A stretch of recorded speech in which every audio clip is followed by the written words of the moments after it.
What's going on, diecast collectors? This is OBB, the diecast news guy, returning once more to bring you all a very interesting F1 diecast review on George Russell's 2023 Mercedes W14 E Performance for the Mercedes F1 team. And man, this is a really cool car, and judging by this box, you guys can tell I got this from my local Target or Super Target. Shout out to anybody who has a Super Target near you, because I guess you could say those are quite super, but you guys can definitely tell this is the case because it has this nice little collector box, and it is plastic, but it does have the driver figurehead, which is pretty cool. And we're going to look at the box real quick. You see there's George Russell looking as intimidating as ever. And there is the W14E right there, which definitely Mercedes fans are not going to like. And you can definitely tell this is dated because we got, you know, the 7-time champion, Lewis Hamilton, no longer with Mercedes, but he is on this box. And yeah, this is going to be a really cool car to unbox, as we're going to go ahead and start the unboxing and the diecast review of the F1 W14 Mercedes car for George Russell. And alrighty folks, we got this diecast out of its box, and yeah, as you guys can see, this is a 1/43 scale diecast, so it is a big boy.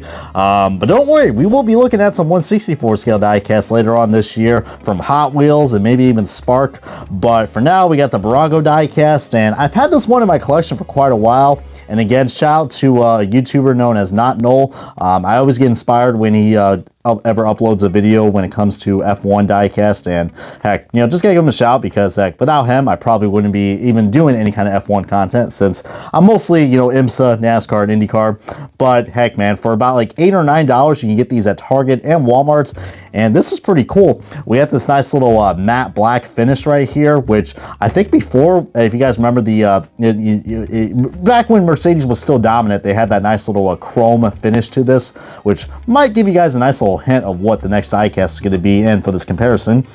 But I love the matte Saint finish, man. You guys know me, I love the Saint finishes, and some of that chrome, like I said before, is still on this car. But man, just check out this body style, man. This body style, I mean, especially right there, it is one funky looking body style, especially this part right here. I guess they were trying to, like, I don't know, shape it just like how it is with the halo, but good God, I mean, we all know how the 2023 season was for Mercedes, and it was not good. I mean, I think that was the first time they were actually winless. Like, both George Russell and Lewis Hamilton were not able to get a win.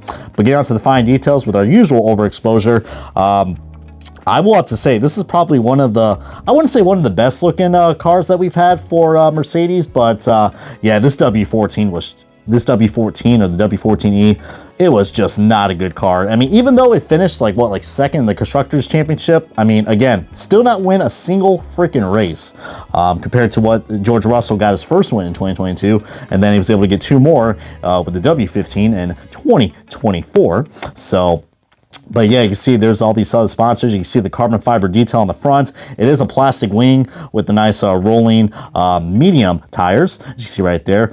Yeah, I'm sure a lot of NASCAR fans are going to know the yellow printing quite well. But these are Pirellis, baby, not Goodyear.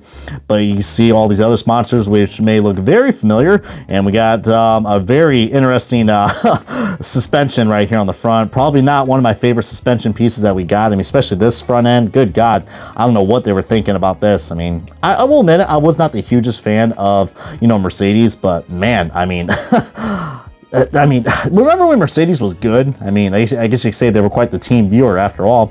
But you see all these other sponsors, which may look very familiar. And we got a nice little blue helmet with the blue accents right there to showcase that is, well, nice little George. Well, not literally little anymore, but you know what I mean. It's George Russell, man. This is his second full-time season in this Mercedes team, and it's pretty cool that we were able to get that. But man, these Bburago diecasts have turned out so well. You see, look at this, guys. There's even, you know, logos right here on the halo. And there's even, look, there's even Monster Energy logos. That's something we usually don't get on any other diecast. But look, there's detail in the driver figure. But again, you can only get the driver helmet on the Target models compared to I don't even know if they have a Mercedes version out in the for the Walmart versions, because I've seen Mercedes and I've seen Ferrari and Red Bull. Oh yeah, did I say Mercedes? I meant McLaren. I got too many M's in my mind.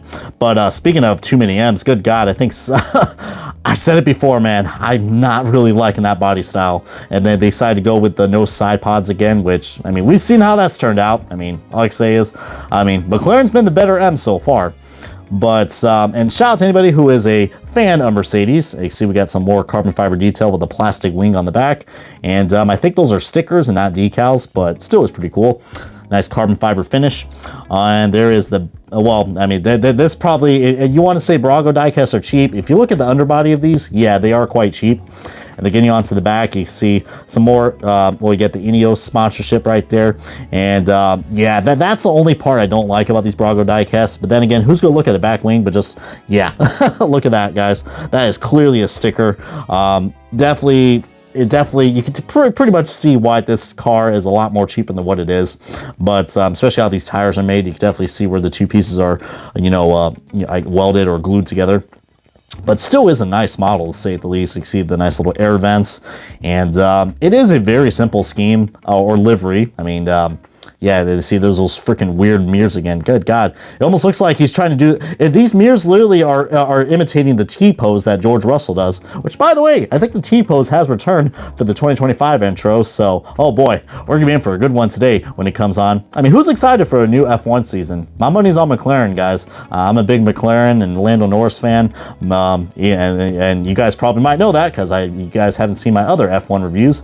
So this is not the only one diecast I've reviewed before, so hopefully we're going to be expecting more pretty soon. But now I think it's only appropriate to me to showcase now the side-by-side comparison of the W13, which, as you guys can see, big difference. And I mean, you can definitely tell it's a big difference, as we're going to have to go a little upsy-daisy for a second, because yeah, these diecasts are 1/43 scale. They are a lot more bigger than your traditional 1/64 scale cars. But comment below, do you guys prefer the chrome Mercedes, or do you guys like the matte black? Which I know in the 2024 version, I think they were, I think they, in the 2024 version, which should be coming out pretty soon, or should be out right now, they pretty much took like this, and they had a baby, or something like that. But yeah, it is a very interesting change right here, but you can definitely see the changes that we got right here. Besides the livery, there are some changes in the suspension. The suspension does look a lot more better here. It looks like there's more molding going on compared to here, which looks really cheap. I mean, heck, I do got to say some stuff about Bburago, and they used to be a really, really cheap company. But heck, the 1/24 scale diecasts have been looking pretty good too. But now getting on to this right here, as I don't really want to zoom in too much, but seems like there's a little bit more better tire detail right here. But you can see they kind of trimmed off this part right here, and IndyCar likes to call that the sponsor blocker. But yeah, just a very interesting diecast. I mean, a lot of people want to say F1 diecasts are always the same. No, they always change their body styles. But then again, that's probably like a noob that's saying. I mean, I'm not really an F1 noob, but I don't really watch it as much, but I kind of have been these last few years.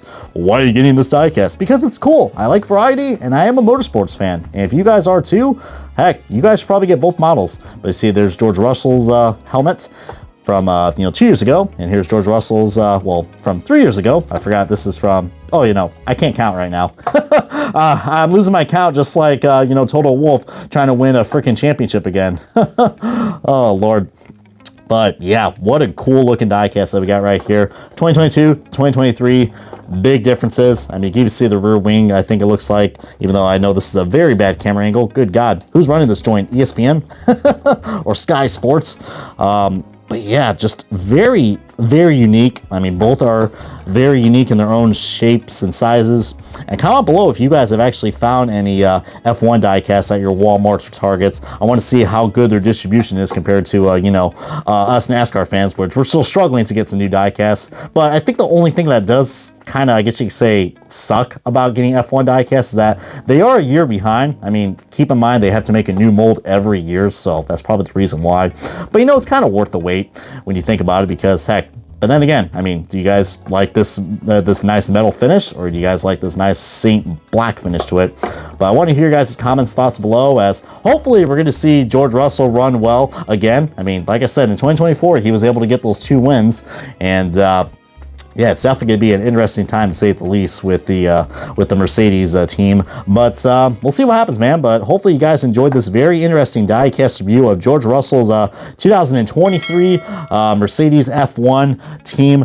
This is the W14E. And yeah, comment below what you guys want to say about this car. As yeah, this is going to wrap up right here. So this has been OBB, the diecast news guy, and I guess I'm going to George Russell my way on to the next diecast review.